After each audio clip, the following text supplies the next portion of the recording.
Hello everyone, my name's Dave and welcome to the YouTube channel Animar Animus, and I'm speaking with you today from the heart, the seat of the soul, and I hope that you're well today. Thanks very much ladies and gents for all the likes, shares and subscribes to the channel. I really appreciate that and it helps me to stay inspired and to keep doing this work. Today's video is going to be from this book, Climbing the Beanstalk by Ann Gadd, The Hidden Messages Found in Best Loved Fairy Tales. It's from, the 7 stages of the human journey, which is a continuation of the previous 3 videos. And I'm going to start on the section called Archetypes. Here we go. Archetypes. We exist in a world of duality. Evil wants to conquer good. If we are right, someone else is wrong. The fiery masculine principle is balanced by the watery feminine.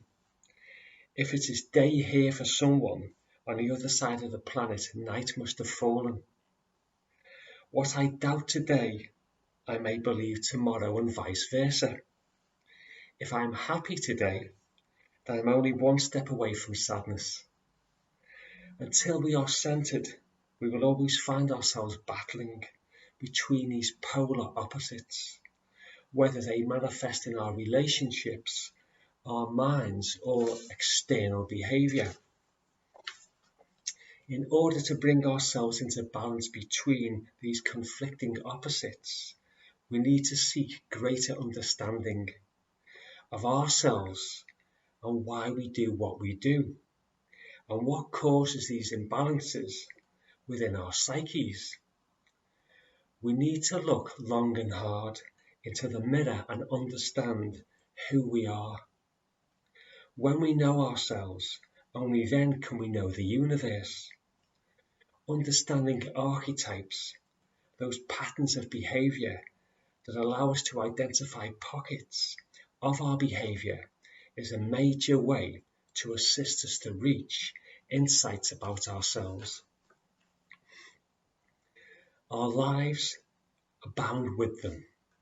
In any corporation, there will be the king (CEO), the prince, the young man earmarked to succeed the king, the old crone, the wise woman who is headed for her second gold watch, and who has acquired a huge insight into everyone in the company, the princess who is obliging yet possibly demanding, and who hopes to march the prince down the aisle.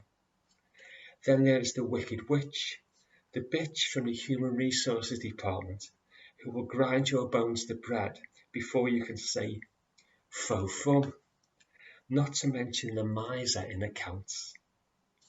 The secretary who is a slave to the director, the networker or office gossip, the shapeshifter who reinvents himself daily according to management's moods, the wolf who never tries of trying to seduce, and the addict who can't wait for the pub to open.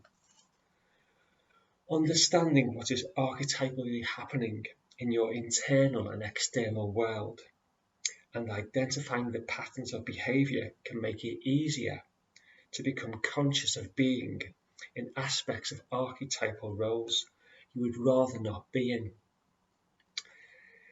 Seeing these archetypes in yourself and those around you makes things less personal. This makes understanding easier and removes the desire for harsh judgment.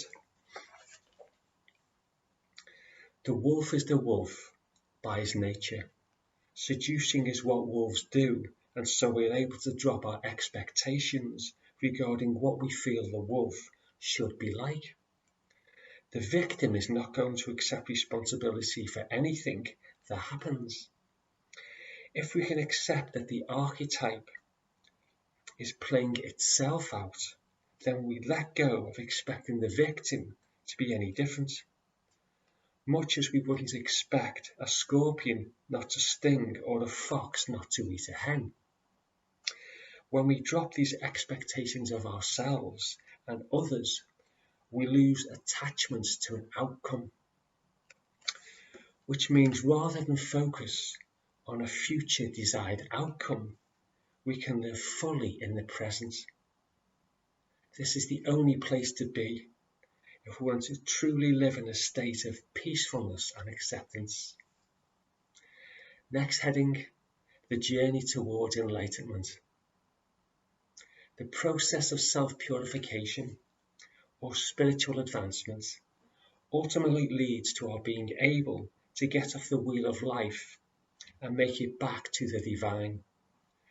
Many of those who have made it back have assisted the rest of humanity to do likewise, such as Jesus and Prince Gautama, Siddhartha (Buddha). Certain stages of this purification or development have been identified in relation to the 7 initiations or stages, although not all mystery schools have only 7 initiations. However, it can be said that the same 7 stages occur throughout mystical teachings, and these stages are interwoven into many fairy tales. Not all the stages appear in all the tales, as each tale focuses on certain aspects of the journey.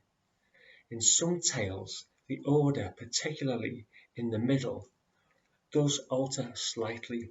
However, the principles of development remain the same. So I'm going to leave that one there, ladies and gents. Hopefully you got something from that for yourselves, family and friends, and I wish you all a great day. Take good care of yourselves, and I'll see you soon.